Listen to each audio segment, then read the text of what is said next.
കൃഷ്ണാനുമിത്രത്തിലേക്ക് എല്ലാവർക്കും ഒരിക്കൽ കൂടി സ്വാഗതം. സവിതയാണ് കേട്ടോ. ശ്രീകൃഷ്ണ ഗോവിന്ദ ഹരേ മുരാരേ ഹേ നാഥ നാരായണ വാസുദേവ.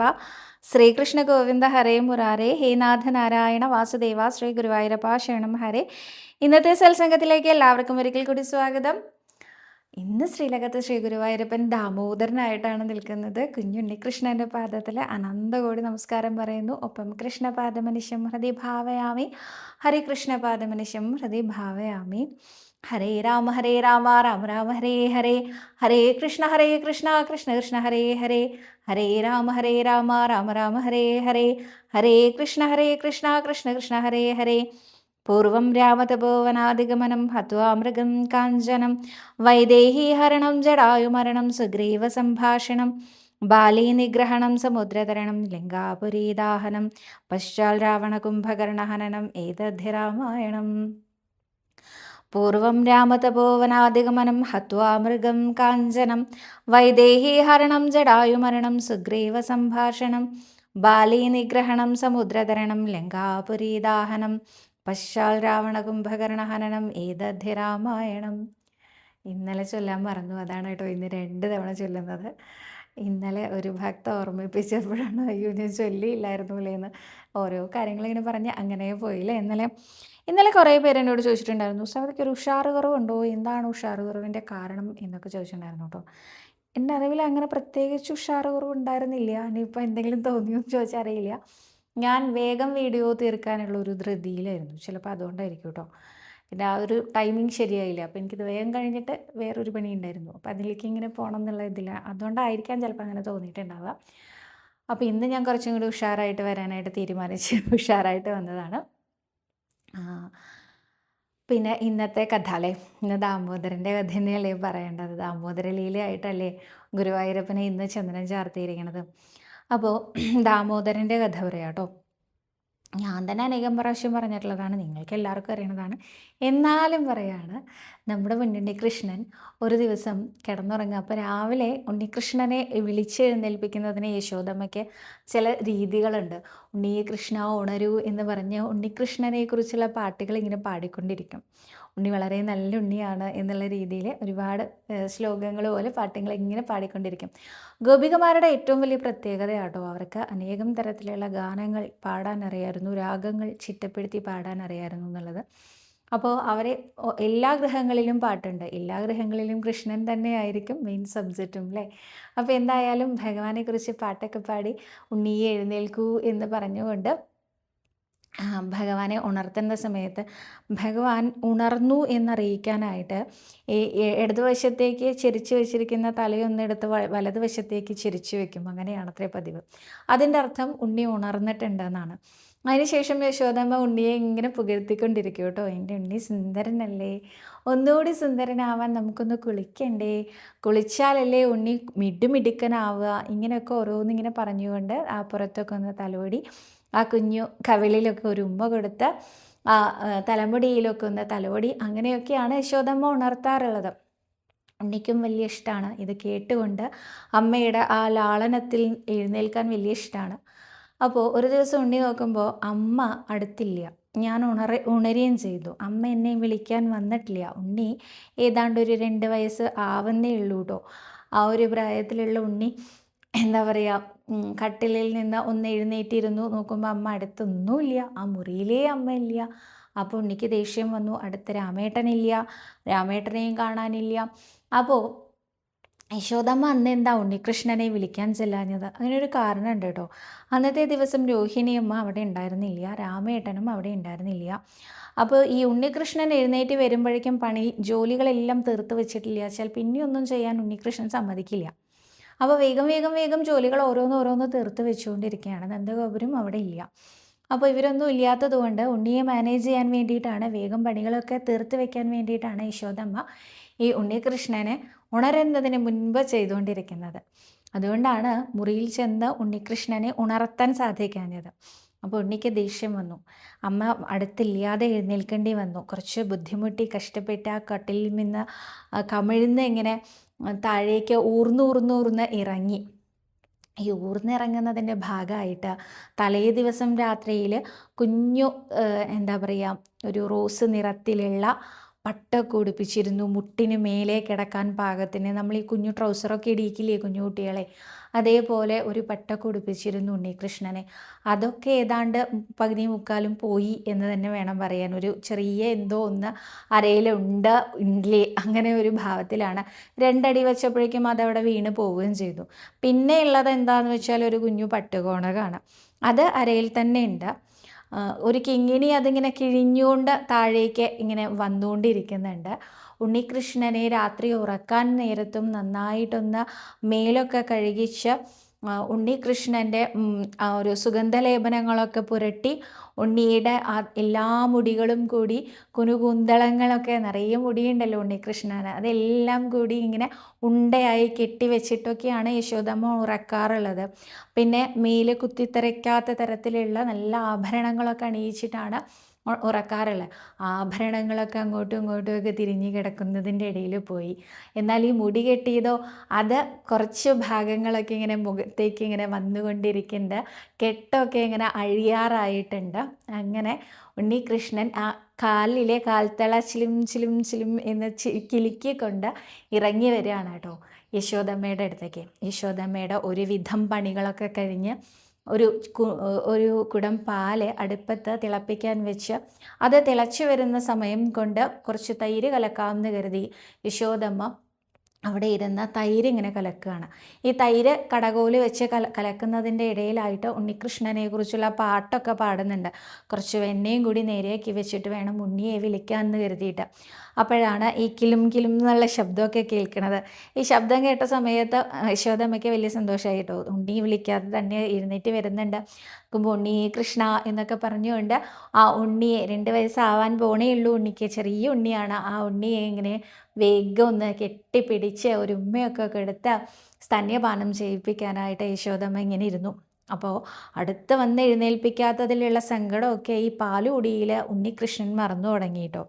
അമ്മയുടെ മുഖത്തൊക്കെ നോക്കി അങ്ങനെ ചിരിച്ചുകൊണ്ട് പാലൊക്കെ കുടിച്ചുകൊണ്ട് കിടക്കുകയാണ് നമ്മുടെ പൊന്നുണ്ണികൃഷ്ണൻ. ആ സമയത്താണ് യശോദമ്മയ്ക്ക് ഓർമ്മ വന്നത് ഒരു കുടം പാൽ അവിടെ തിളപ്പിക്കാൻ വെച്ചത്. അപ്പോൾ അത് പൊന്തി പുറത്ത് അടുപ്പിലേക്ക് ഇങ്ങനെ പോകുന്ന ഒരു ശബ്ദം, ഷീന്നൊരു ശബ്ദമൊക്കെ കേൾക്കുന്നുണ്ട്. അപ്പോൾ വേഗം ഉണ്ണിയെ അവിടെ നിലത്ത് നിർത്തി ആ പാലെടുത്ത് പുറത്തെ മാറ്റി വയ്ക്കാൻ, ആ അടുപ്പിൽ നിന്ന് മാറ്റി വയ്ക്കാനായിട്ട് യശോദമ്മ എഴുന്നേറ്റ് പോയി. ഇത്രയധികം പാലുള്ള ഒരു സ്ഥലത്ത് ഈ ഉണ്ണികൃഷ്ണൻ കയ്യിലിരിക്കുമ്പോൾ പാലിനെക്കുറിച്ച് ഓർമ്മ വരുമോ എന്നൊരു ചോദ്യം ഉണ്ടാവും അല്ലേ? അത് വേറൊന്നും കൊണ്ടല്ല, ഈ ഷീന്നൊരു ശബ്ദം കേട്ടപ്പോൾ നമ്മുടെ പൊന്നുണ്ണികൃഷ്ണനും തിരിഞ്ഞൊന്ന് നോക്കിയിട്ടുണ്ട്. ആ പാല് തിളച്ചിങ്ങനെ പൊന്തി വരുന്നത് ഉണ്ണികൃഷ്ണൻ കണ്ടിട്ടുണ്ട്. ഇനി അതൊറ്റ അടുപ്പിലേക്ക് മുഴുവനായും പോയി എന്ന് വെക്കുക. കുറച്ച് കഴിഞ്ഞാൽ ഉണ്ണി ഓടി വരും, അമ്മേ എനിക്ക് പാല് വേണം എന്ന് പറയും.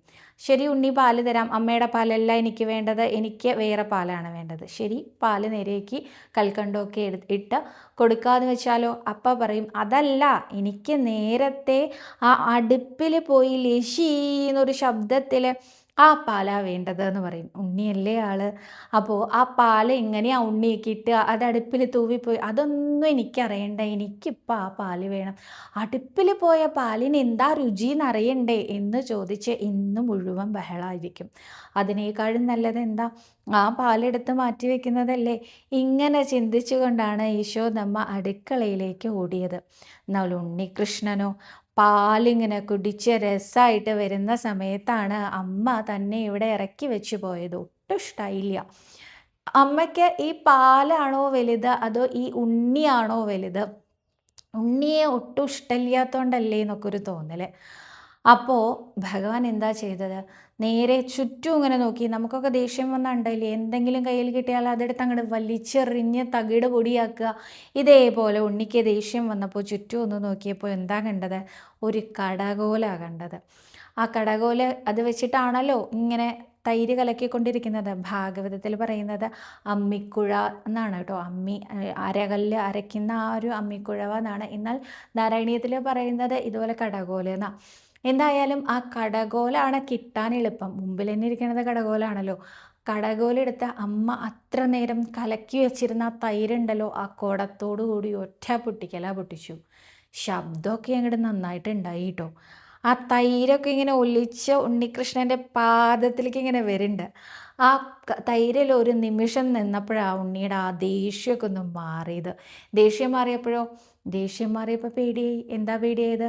ഇനിയിപ്പോൾ അമ്മ വന്നാൽ എന്താ പറയുക? അമ്മ എന്താ ഇനി ചെയ്യുക?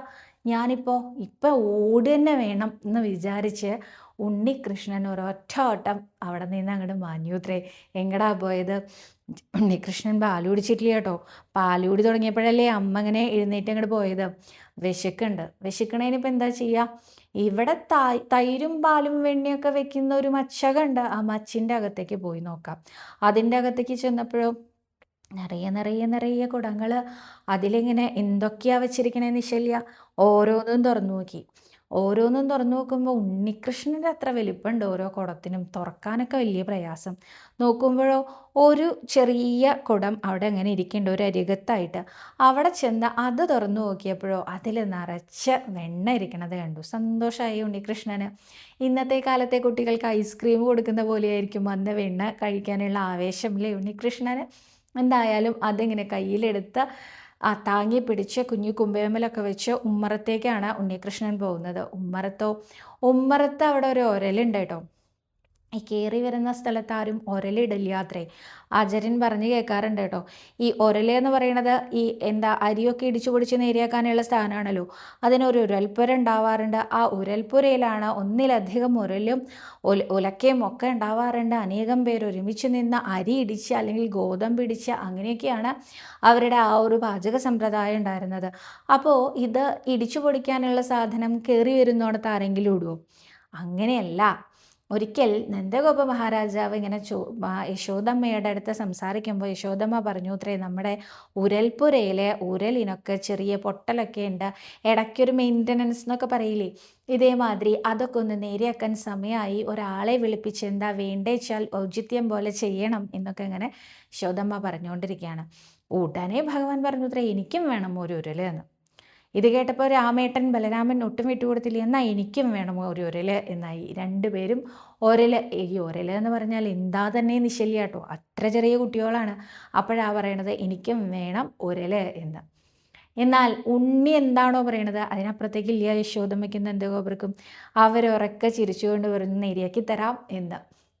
എന്നിട്ടോ ഈ ഉരൽപ്പണിക്കാരൻ വന്ന സമയത്ത് അദ്ദേഹത്തിനോട് പറഞ്ഞു, കുട്ടികൾക്ക് പാകത്തിനൊരു ഉരൽ ഉണ്ടാക്കിക്കോളൂ എന്ന്. അദ്ദേഹം എന്താ ചെയ്തതെന്ന് വെച്ചാൽ മരത്തിൽ വലിയ കനമൊന്നും ഇല്ലാത്ത തരത്തിൽ നല്ല ഭംഗിയിൽ ഒരു രണ്ട് ഉരൽ ഉണ്ടാക്കി അതിൻ്റെ കൂടെ കുറച്ച് ചിത്രപ്പണികളൊക്കെ ചെയ്തു. വലിയ ഭംഗിയായിട്ട് കുട്ടികൾക്കൊക്കെ ഇങ്ങനെ ഇടിക്കാൻ പാകത്തിന് 2 കുഞ്ഞു ഉലക്കയും കൊണ്ടുപോയി കൊടുത്തു. ആദ്യത്തെ 1-2 ദിവസം രാമനും കൃഷ്ണനും ഈ ഉലക്കയൊക്കെ പിടിച്ചു അതിലിങ്ങനെ ഇടിക്കുന്നതായിട്ട് കാണിച്ചു. 2 മണി ഗോതമ്പൊക്കെ ഇട്ടു. അതൊക്കെ ശരിയാ. അത് കഴിഞ്ഞപ്പോൾ അതിൻ്റെ കൗതുകം മാറിയില്ലേ. ആ സമയത്ത് ഈ യശോദമ്മയ്ക്ക് തോന്നി നല്ല ഭംഗിയുള്ള ഒരു ഇരിപ്പിടം മാതിരി ഉണ്ടെന്ന്.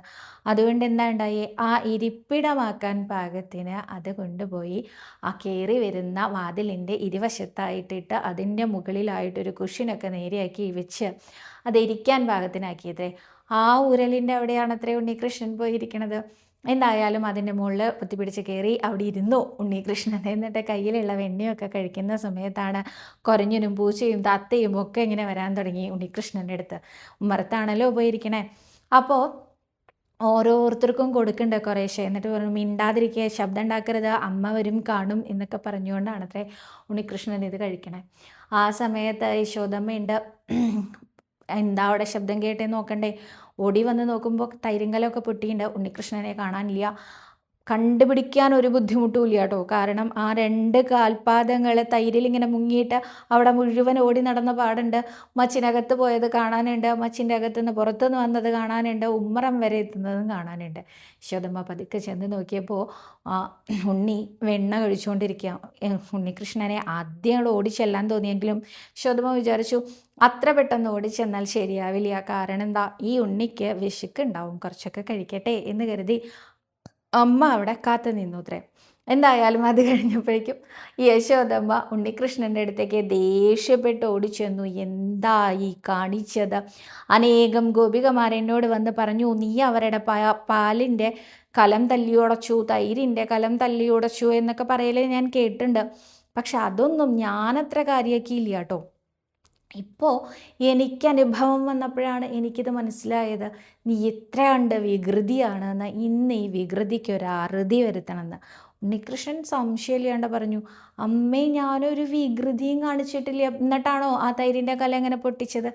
അതിപ്പോൾ എന്താണെന്നറിയോ, ഈ തൈരിൻ്റെ കല ഞാൻ പൊട്ടിക്കണം എന്നൊന്നും വിചാരിച്ചിട്ടല്ല. പിന്നെയോ, ഞാനിങ്ങനെ നോക്കുകയായിരുന്നു അമ്മ എപ്പോഴാണ് വരിക എന്ന്. അടുക്കളയിലേക്ക് ഇങ്ങനെ നോക്കിയിരിക്കുക, തൈരിൻ്റെ കലത്തിൻ്റെ അവിടേക്ക് ഞാൻ നോക്കിയിട്ടേ ഇല്ല കേട്ടോ. അങ്ങനെ നോക്കിക്കൊണ്ടിരിക്കുമ്പോഴാണ് ആ കറുത്ത പൂച്ച അതിങ്ങനെ വന്നിട്ട് ആ തൈരിൻ്റെ കലത്തിൻ്റെ ഉള്ളിലേക്ക് തല ഇങ്ങനെ ഇട്ടിരിക്കണത്. ഞാനിത് കണ്ടു. വിട്ടുകൊടുക്കാൻ പറ്റുമോ അത്? ഉടനെ ഞാൻ എന്ത് ചെയ്തു എന്നറിയുമോ? അമ്മ അവിടെ നിലത്ത് വെച്ച് പോയ കടകോലില്ലേ, അതെടുത്തൊന്ന് കൊടുക്കാൻ നോക്കിയതാ. അപ്പോഴെന്താ ഉണ്ടായേ? പൂച്ച പോവുകയും ചെയ്തു, തൈര് കലം പൊട്ടുകയും ചെയ്തു. ഇതിൽ ഉണ്ണികൃഷ്ണന് എന്തെങ്കിലും പറയാൻ പറ്റുമോ എന്നായിരുന്നു ഇത്ര ഉണ്ണികൃഷ്ണനെ ആ ഒരു ചോദ്യഭാവം ഉണ്ടായിരുന്നത്. എന്തായാലും യശോദമ്മ പറഞ്ഞു, ഇങ്ങനെയൊന്നും പറഞ്ഞ് രക്ഷപ്പെടാൻ ഉണ്ണി ശ്രമിക്കണ്ട, ഉണ്ണിയെ പിടിച്ച് കെട്ടിയിടുക തന്നെ ചെയ്യും എന്നും പറഞ്ഞുകൊണ്ട് ആ ഉരലിൽ കെട്ടാനായിട്ടൊരു കയറൊക്കെ സംഘടിപ്പിച്ച് വന്ന് കെട്ടാൻ നോക്കി. ആ സമയത്ത് 2 വിരലിൻ്റെ ആ ഒരു ദൈർഘ്യക്കുറവ് ആ കയറിന് അനുഭവപ്പെട്ടു. ഉടനെ പോയി വേറെ കയറെടുത്ത് കൊണ്ടുവന്നു, കെട്ടാൻ ശ്രമിച്ചു, പറ്റുന്നില്ല. പിന്നെയും കയറെടുത്ത് കൊണ്ടുവന്നു, കെട്ടാൻ ശ്രമിച്ചു, പറ്റുന്നില്ല. അപ്പോഴാ ഗോപികമാരുടെ വരവ്. ഇപ്പം നിനക്കും ബോധ്യമായില്ലേ? അപ്പോൾ ഞങ്ങൾ പറയുമ്പോഴല്ലേ നിനക്ക് ഇത്ര ബുദ്ധിമുട്ടുണ്ടായിരുന്നുള്ളൂ, കയറ് ഞങ്ങൾ കൊണ്ടു തരാം എന്ന് പറഞ്ഞു. ഓരോരുത്തർ കൊണ്ടുവന്നിട്ടും ഒരു കാര്യമില്ല, അത് കെട്ടാൻ പറ്റുന്നില്ല. അവസാനം എന്താ ചെയ്തേ? യശോദമ്മയ്ക്ക് സങ്കടം വന്നു, കിതയ്ക്കാൻ തുടങ്ങി. ഉണ്ണികൃഷ്ണൻ്റെ പുറകെ ഓടി കെട്ടിയിടാൻ നോക്കിയിട്ട് എനിക്ക് എൻ്റെ ഉണ്ണിയെ കെട്ടിയിടാൻ പറ്റുന്നില്ലല്ലോ എന്ന ആ ഒരു സങ്കടത്തിൽ യശോദമ്മയ്ക്ക് കിതയ്ക്കാൻ തുടങ്ങി. ആ സമയത്ത് ഉണ്ണികൃഷ്ണൻ വിചാരിച്ചു, പാവം എൻ്റെ അമ്മയുടെ ഒരു മോഹല്ലേ എന്നെ കെട്ടിടണം, എന്നാ കെട്ടിക്കോട്ടെ എന്ന് വിചാരിച്ചു. ആദ്യം കൊണ്ടുവന്ന കയറുകൊണ്ട് തന്നെ ഉണ്ണിയെ കെട്ടാൻ സാധിച്ചു അത്രേ. അവിടെ ഇരിക്കാൻ പറഞ്ഞു. എന്നിട്ട് യശോദമ്മയുടെ ജോലികൾക്കായി പോയി. ഈ സമയത്ത് ഉള്ള ഉണ്ണികൃഷ്ണനാണ് ഇന്ന് ശ്രീലകത്ത് കെട്ടിയിട്ട ഭാവത്തിൽ നമുക്ക് എങ്ങനെ കാണാൻ സാധിക്കണ്ടല്ലേ. എന്തായാലും ആ ഉണ്ണികൃഷ്ണൻ അപ്പോഴാണ് ഓർമ്മ വന്നത് നാരദ മഹർഷിയുടെ ശാപം കിട്ടിയ കുബേരൻ്റെ പുത്രന്മാരായ നളകൂബര മണിഗ്രീവന്മാരെ പറ്റി. അവരിവിടെ വൃന്ദാവനത്തിൽ വൃക്ഷരൂപേണ നിൽക്കുന്നുണ്ട് എന്ന്.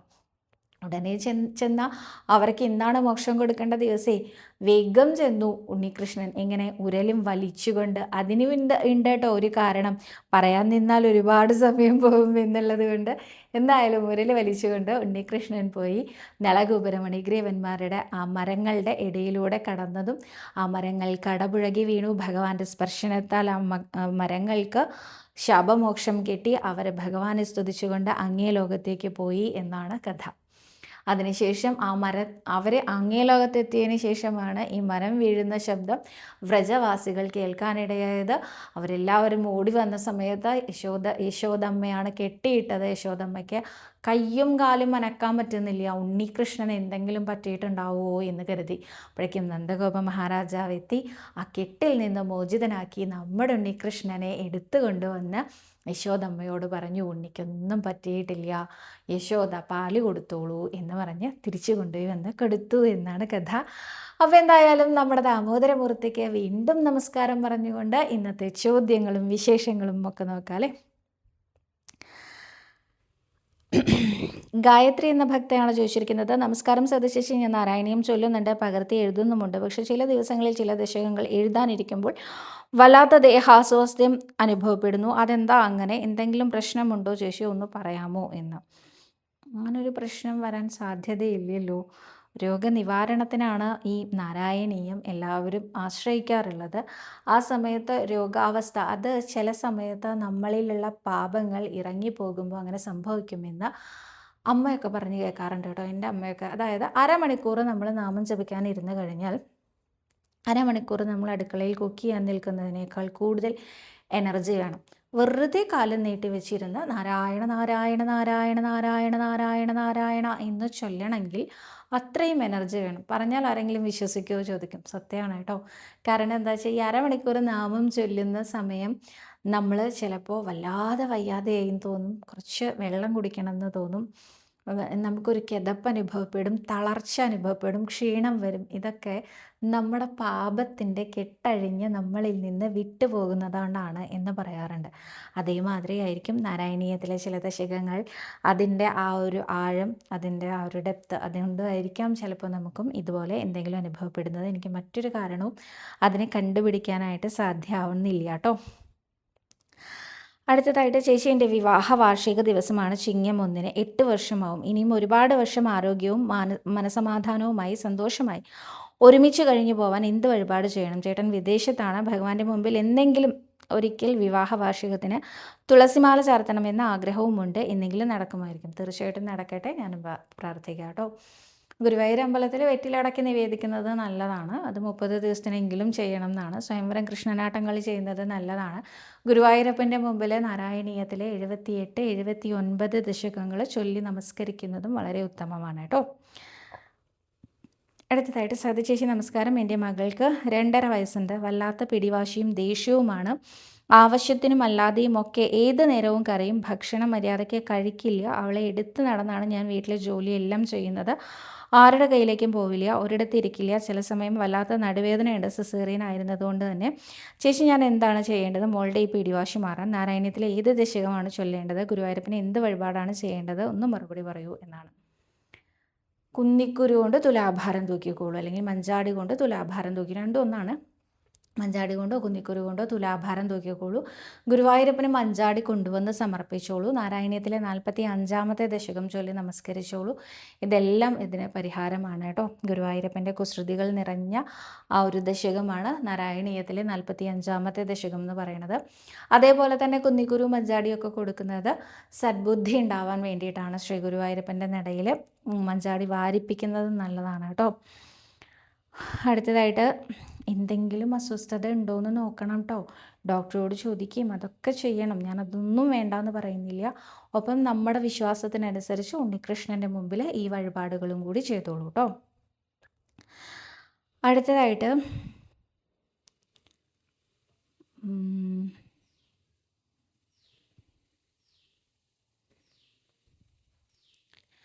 നമസ്കാരം സവിത. പാൽപ്പായസം വഴിപാടും പാലട പായസം വഴിപാടും വേറെ വേറെ അല്ലേ? പാലട പായസം വഴിപാട് മുൻകൂട്ടി ബുക്ക് ചെയ്യണമെന്ന്. ഗുരുവായൂരപ്പന് 4 കൂട്ടം പ്രഥമനാണ് ഗുരുവായൂർ അമ്പലത്തിൽ എല്ലാ ദിവസവും ഉച്ചപൂജയ്ക്ക് നേദിക്കുന്നത്. പാൽപ്പായസം, പാലട, ഇരട്ടിപ്പായസം, അതുപോലെ തന്നെ പഴപ്രഥമൻ. ഇതിൽ പഴപ്രഥമൻ മാത്രം ഗുരുവായൂരപ്പന് നേദിക്കാൻ മാത്രമേ ഉള്ളൂ. അത് നമുക്ക് വഴിപാട് ഷീട്ടാക്കാനൊന്നും പറ്റില്ല. ബാക്കി 3 എണ്ണവും നമുക്ക് വഴിപാട് ഷീട്ടാക്കാൻ പറ്റുന്നതാണ്. പാലടയാണെങ്കിലും ഇരട്ടിപ്പായസമാണെങ്കിലും പാൽപ്പായസമാണെങ്കിലും കേട്ടോ. ഈ പാലടയും ഇരട്ടിപ്പായസവും ഒക്കെ വളരെ കുറച്ചേ ഉണ്ടാവുള്ളൂ. നമുക്ക് എപ്പോഴും പാൽപ്പായസത്തിനെ കുറിച്ചല്ലേ അറിയാം. അപ്പോൾ കുട്ടക കണക്കിന്, ചരക്ക് കണക്കിന് പാൽപ്പായസമാണ് ഉണ്ടാവുക. ബാക്കി ഈ പാലടയും അതുപോലെ ഇരട്ടിപ്പായസവും വളരെ പേരിന് മാത്രമേ ഉണ്ടാവുള്ളൂ, നേദിക്കാൻ പാകത്തിന്. എന്നാൽ നമ്മൾ ഷീട്ടാക്കി നമുക്ക് തരും കേട്ടോ. നമ്മൾ എത്രയാണോ ഷീട്ടാക്കണത് അതിനനുസരിച്ച് അവർ പ്രിപ്പയർ ചെയ്യുള്ളൂ. അത്ര കുറച്ച് മാത്രമേ ഉണ്ടാക്കാറുള്ളൂ. ഗുരുവായൂർ അമ്പലത്തിൻ്റെ ഏറ്റവും വലിയ പ്രത്യേകതയാണ് കേട്ടോ. ഇവിടെ ഉണ്ടാക്കിയാൽ നേദിക്കാത്ത ഒരു പ്രസാദവും നമുക്ക് കിട്ടില്ല. അപ്പോൾ ഉണ്ടാക്കി നേദിച്ച് നമുക്ക് തരണം. അപ്പോൾ ഉണ്ടാക്കി നേദിക്കണമെങ്കിൽ അത് നമ്മൾ മുൻകൂട്ടി തന്നെ ബുക്ക് ചെയ്യണം. പാലടയ്ക്ക് തലേ ദിവസം വൈകുന്നേരം അല്ലെങ്കിൽ പിറ്റേ ദിവസം രാവിലെ, ഏത് ദിവസമാണോ വേണ്ടത് അന്ന് രാവിലെ കൗണ്ടർ തുറക്കുന്ന സമയത്തോ നമ്മൾ പറയണം കേട്ടോ. അടുത്തതായിട്ട്, ധനലക്ഷ്മി എന്ന ഭക്തയാണ് ചോദിച്ചിരിക്കുന്നത്. സവിത നമസ്കാരം മോളെ. ഗുരുവായൂരിൽ ഗോൾഡ് ലോക്കറ്റ് കിട്ടുമോ? എത്ര ഗ്രാമിൽ ഉണ്ടാകും? അത് പൂജിച്ചതാണോ? ഒന്ന് പറഞ്ഞു തരണേ എന്ന്. ഗുരുക്ഷേത്രത്തിൽ ഗോൾഡ് ലോക്കറ്റ് ഉണ്ട്. അത് 5 ഗ്രാം, 2 ഗ്രാം, 5 ഗ്രാം, 10 ഗ്രാം, 3 ഗ്രാമിൻ്റെ ഉണ്ടെന്ന് ഞാൻ കേട്ടിട്ടില്ല. 2, 5, 10 ആണ് ഞാൻ കേട്ടിട്ടുള്ളത്. ഒന്നും കൂടെ കൺഫേം ചെയ്യാം കേട്ടോ. ഗോൾഡിൻ്റെ റേറ്റ് ഇന്നത്തെ റേറ്റ് എത്രയാണോ അതിനനുസരിച്ചാണ് കേട്ടോ വരിക, മാറിക്കൊണ്ടേയിരിക്കും. ഇപ്പോൾ കറണ്ട് റേറ്റ് എത്രയാണെന്ന് എനിക്ക് അറിയില്ല, അതും ഞാൻ ചോദിച്ചിട്ട് പറയാം കേട്ടോ. സവിതമോളെ, ഞാനൊരു കാര്യം ചോദിച്ചോട്ടെ, മറുപടി തരണേ. എൻ്റെ കൂട്ടുകാരിയുടെ അമ്മായിയുടെ മോൻ സ്കൂളിൽ പോകാൻ മടിയാണ്. 3-4 വർഷമായിട്ട് സ്കൂളിൽ പോകാൻ മടിയാണ്. അവന് +2-നാണ് പഠിക്കുന്നത്. അവന് മൊത്തത്തിൽ എവിടെയും പോകാൻ ഇഷ്ടമില്ല ഇന്ന്. ഇതിന് സവിത ഒരു മറുപടി തരണേ. അവൻ എപ്പോഴും ഫോൺ കണ്ട് ഇരിക്കും. എനിക്കും ഇതിന് ഒരു മറുപടി തരണേ. പിന്നെ സവിത, എനിക്കിത് കേട്ടിട്ട് വിഷമമാണ്. ഞാൻ അവളോട് പറഞ്ഞു സവിത ഇതിനൊരു സൊല്യൂഷൻ പറഞ്ഞു തരും, ആ വീഡിയോ ഇട്ട് തരാം എന്ന് പറഞ്ഞിട്ടുണ്ട്. ഇന്ന് ഫോണിൻ്റെ അഡിക്ഷൻ മാറ്റിയെടുക്കുക തന്നെ വേണ്ടേ നമ്മൾ? ഫോണിൻ്റെ അഡിക്ഷൻ മാറ്റിയെടുക്കാൻ ശ്രമിക്കണം. അതിന് വിദഗ്ധമായിട്ടുള്ള ആൾക്കാരുടെ അഭിപ്രായങ്ങൾ നിങ്ങൾ എന്തായാലും എടുക്കണം. മടി മാറാനായിട്ട് മലര് ഷീട്ടാക്കുന്നത് വളരെ നല്ലതാണ് കേട്ടോ. ശ്രീ ഗുരുവായൂരപ്പൻ്റെ മുമ്പിൽ മലര് ഷീട്ടാക്കുന്നത് നല്ലതാണ്. പിന്നെ എന്തെങ്കിലും ഒരു ഉപാസന തുടങ്ങൂ നിങ്ങൾ. ഉപാസന എന്ന് പറഞ്ഞാൽ മുടങ്ങാതെ ചെയ്യാൻ പാകത്തിന് എന്തെങ്കിലും ഒരു ഗുരുവായൂരപ്പൻ്റെ വെറും നാരായണനാമമായാലും മതി. നാരായണ നാരായണ നാരായണ നാരായണ നാരായണ നാരായണ ഇങ്ങനെ ആയാലും മതി. ഇത് പക്ഷേ മുടങ്ങാതെ ചെയ്യാൻ നെയ്വിളക്ക് കത്തിച്ച് വെച്ച് ഗുരുവായൂരപ്പൻ്റെ മുമ്പിൽ വീട്ടിൽ പൂജാമുറി ഉണ്ടാവുമല്ലോ, അവിടെ നാരായണനാമം മാത്രം ചൊല്ലിയാലും മതി. അത് എത്ര എന്നുള്ളത് ഭക്തരുടെ ഇഷ്ടമാണ് കേട്ടോ. എന്താണോ നിങ്ങൾ 98 തവണ ചൊല്ലിയാലും മതി, 1008 തവണ ചൊല്ലിയാലും മതി. അല്ലെങ്കിൽ നിങ്ങൾക്ക് എത്രയാണോ ഒരു ദിവസം ചൊല്ലാൻ പറ്റുന്നത് അത്രയും നെയ്വിളക്ക് വെച്ച് നിങ്ങൾ, അല്ലെങ്കിൽ സമയം കണക്കാക്കിയാൽ മതി. അരമണിക്കൂർ ഞാൻ എന്തായാലും നാമം ജപിക്കും, അതല്ലെങ്കിൽ 1008 നാമം ഞാൻ എന്തായാലും ജപിക്കും. ഇങ്ങനെ കണക്കാക്കിയിട്ട് എല്ലാ ദിവസവും നെയ്വിളക്ക് കത്തിച്ച് വെച്ച് ഗുരുവായൂരപ്പൻ്റെ നെയ്വിളക്ക് പറഞ്ഞാൽ ഭയങ്കര സംഭവമായിട്ടൊന്നും വേണ്ട, ചെറിയ വിളക്ക് വാങ്ങാൻ കിട്ടില്ലേ, അതിലൊരു നെയ്വിളക്ക് കത്തിച്ച് വെച്ചാൽ മതി കേട്ടോ. എന്നിട്ട് എല്ലാ ദിവസവും ഇരുന്ന് നാമം ജപിച്ചോളൂ. മനസ്സിൽ ഇതാണ് നിങ്ങളുടെ ഉദ്ദേശം എന്ന് പറയാം. എൻ്റെ മകൻ്റെ മടിയെല്ലാം മാറ്റി അവനെ സ്മാർട്ടാക്കി തരണേ എന്ന് പറഞ്ഞുകൊണ്ട് ഇങ്ങനെ ചെയ്തോളൂ കേട്ടോ. ഒപ്പം ഗുരുവായൂർ ക്ഷേത്രത്തിൽ മലര് ഷീട്ടാക്കുന്നതും വളരെ നല്ലതാണ്. അടുത്തതായിട്ട് ഗിരിജ എന്ന ഭക്തയാണ്. ഞാൻ കോയമ്പത്തൂരിൽ നിന്നാണ്. നെയ്വിളക്ക് ഷീട്ടാക്കുന്നത് എന്തിനാണ്? വിളക്ക് നമുക്ക് കൊളുത്തുവാൻ കഴിയുമോ എന്ന്. ഗുരുവായൂർ ക്ഷേത്രത്തിൽ അനേകം തരത്തിലുള്ള നെയ്വിളക്ക് ഷീട്ടാക്കലുണ്ട്. 10 രൂപയാണ് മിനിമം നെയ്വിളക്ക് ഷീട്ടാക്കാൻ വേണ്ടത്. 10ൻ്റെ ഗുണിതങ്ങളായിട്ട് നമുക്ക് എത്ര വേണമെങ്കിലും ഷീട്ടാക്കാം. 500 രൂപയ്ക്ക് നമുക്ക് ശ്രീകോവിൽ നെയ്വിളക്ക് ഷീട്ടാക്കാൻ പറ്റും. അതിൻ്റെയൊക്കെ അർത്ഥം എന്താണെന്ന് വെച്ചാൽ ശ്രീകോവിലിൽ 500 രൂപയ്ക്ക് നമ്മുടെ വക നെയ്യ് കത്തിക്കും. അല്ല 10 രൂപയ്ക്കാണെങ്കിൽ ഒരു തിരി നമ്മുടെ വകയായിട്ട് കത്തിക്കും. അതേമാതിരി തന്നെ 1000 രൂപയ്ക്ക് നെയ്വിളക്ക് ഷീട്ടാക്കുക. ഇത് നമ്മൾ ക്യൂ നിൽക്കാതെ, അതായത് പുറത്തെ ജനറൽ ക്യൂ സംവിധാനത്തിലൂടെ അല്ലാതെ അകത്തെ ചെറിയ വരിയിലൂടെ നമുക്ക് അകത്തേക്ക് പ്രവേശിക്കാൻ വേണ്ടി ഷീട്ടാക്കാറുണ്ട്. 4500 രൂപയ്ക്ക് നെയ്വിളക്ക് ഷീട്ടാക്കിയാൽ 5 പേർക്കും, 1000 രൂപയ്ക്ക് നെയ്വിളക്ക് ഷീട്ടാക്കിയാൽ ഒരാൾക്കുമാണ് നമുക്ക് അകത്തേക്ക് പ്രവേശിച്ച് തൊഴാൻ സാധിക്കുക. അതായത് ക്യൂ സംവിധാനത്തിലൂടെ അല്ലാതെ തൊഴാൻ സാധിക്കുക. ഇവർക്ക് ഒരു പ്രസാദ കിറ്റും കിട്ടുന്നതാണ് കേട്ടോ. ഇനി നമുക്ക് കൊളുത്താൻ പറ്റുമോ വെച്ചാൽ ഇല്ല. ശ്രീലകത്തെ നെയ്വിളക്കുകളിലാണ് ഈ നെയ്വിളക്ക് പറയുന്നത് തന്നെ. ശ്രീലകത്ത് ഇപ്പം കത്തുന്നതും നെയ്യിലുള്ള വിളക്കാണ്. അപ്പം നമ്മളിത് ഷീട്ടാക്കുന്നതിനനുസരിച്ച് നമ്മുടെ വകയും കൂടി അവിടെ നെയ്വിളക്ക് കത്തും കേട്ടോ. നമുക്ക് എന്താണ് കത്തിക്കാൻ സാധിക്കുക ചോദിച്ചാൽ നമ്മൾ ദീപസ്തംഭം തെളിയിക്കൽ എന്ന് പറഞ്ഞിട്ടുള്ള വഴിപാട് അത് ചെയ്യുകയാണെങ്കിൽ നമുക്ക് തന്നെ കത്തിക്കാൻ പറ്റും കേട്ടോ. പുറത്തെ ദീപസ്തംഭമാണെങ്കിലും അകത്ത് 2 ദീപസ്തംഭമുണ്ട്, അതൊക്കെ കത്തിക്കണമെങ്കിലും നമുക്ക് ഷീട്ടാക്കിയാലായിട്ട് സാധിക്കും. പുറത്തെ ദീപസ്തംഭം തെളിയിക്കൽ എന്നുള്ള വഴിപാടിന് 20,000 രൂപയാണ്. അപ്പോൾ ആ സമയത്ത് ചെന്ന് കഴിഞ്ഞാൽ നമുക്കത് കത്തിക്കാനും പറ്റും കേട്ടോ. അടുത്തതായിട്ട് വാതരോഗശമനത്തിന് ഗുരുവായൂരപ്പന് എന്ത് വഴിപാടാണ് ചെയ്യേണ്ടത്? വാതാലയേശന് ആടിയ എണ്ണ ഷീട്ടാക്കിക്കോളൂ. നാരായണീയം ചൊല്ലി നമസ്കരിച്ചോളൂ. ആടിയ എണ്ണ ഷീട്ടാക്കി വാങ്ങി തേച്ചോളൂ കേട്ടോ. വാതരോഗത്തിന് നല്ല വ്യത്യാസം ഉണ്ടായിരിക്കും. ശ്രീ ഗുരുവായൂരപ്പൻ എന്തായാലും അനുഗ്രഹിക്കും, ഉറപ്പാണ് കേട്ടോ. അടുത്തതായിട്ട് സരിത എന്ന ഭക്തയാണ്. സവിത, ഞാൻ 2 വർഷമായി ഇത് കാണാൻ തുടങ്ങിയിട്ട് മെസ്സേജ് അയക്കണം എന്ന് വിചാരിച്ചിട്ട് എനിക്ക് എന്നും എനിക്ക് വൈകുന്നേരം തീരെ വയ്യാണ്ടാവും. ഒരു ദിവസം രാത്രി വയ്യാതിരിക്കുമ്പോൾ എന്നോട് കിടക്കാൻ പറഞ്ഞു. ഞാൻ കിടന്നു. അപ്പോൾ ഭഗവാനെ എനിക്കിനി വയ്യ, പിള്ളേർക്ക് ഭക്ഷണം കൊടുക്കാൻ പറ്റുന്നില്ല, പറഞ്ഞാലും കേൾക്കുന്നില്ല എന്നെ ഭഗവാൻ. അത് പറഞ്ഞതും എന്നെ ഭഗവാൻ മേലെ മേലെ കൊണ്ടുപോയതായിട്ട് തോന്നി. ഒരു ചെവിയിൽ നാമം ചൊല്ലൂ എന്നും മറു ചെവിയിൽ നാരായണീയം ചൊല്ലൂ എന്നും പറയുന്നതായിട്ടും തോന്നി. അപ്പോൾ തൊട്ട് ഞാൻ വായിക്കാൻ തുടങ്ങി. എൻ്റെ അസുഖവും മാറി. എന്തായാലും എൻ്റെ ഈ അനുഭവം ഒന്ന് ഷെയർ ചെയ്യാമോ എന്നാണ് ചോദിച്ചിരിക്കുന്നത്. തീർച്ചയായിട്ടും ഗുരുവായൂരപ്പൻ്റെ വലിയ വലിയ വലിയ അനുഗ്രഹമാണ്. നാരായണനാമം ചൊല്ലിയാലും നാരായണീയം ചൊല്ലിയാലും ഒക്കെ നമുക്ക് ഏറ്റവും ആദ്യം കിട്ടുന്ന സമ്പത്ത് ആരോഗ്യം തന്നെയാണ് കേട്ടോ. ആരോഗ്യം കിട്ടിയിട്ടേ ബാക്കി എല്ലാം കിട്ടിയിട്ട് കാര്യമുള്ളൂ അല്ലേ. ആരോഗ്യമില്ലാതെ നമുക്ക് എന്ത് കിട്ടിയിട്ട് എന്താ കാര്യം? അപ്പോൾ ആദ്യം ഭഗവാനിൽ നിന്ന് നേടിയെടുക്കാൻ സാധിക്കുന്നത് ആരോഗ്യം തന്നെയാണ്.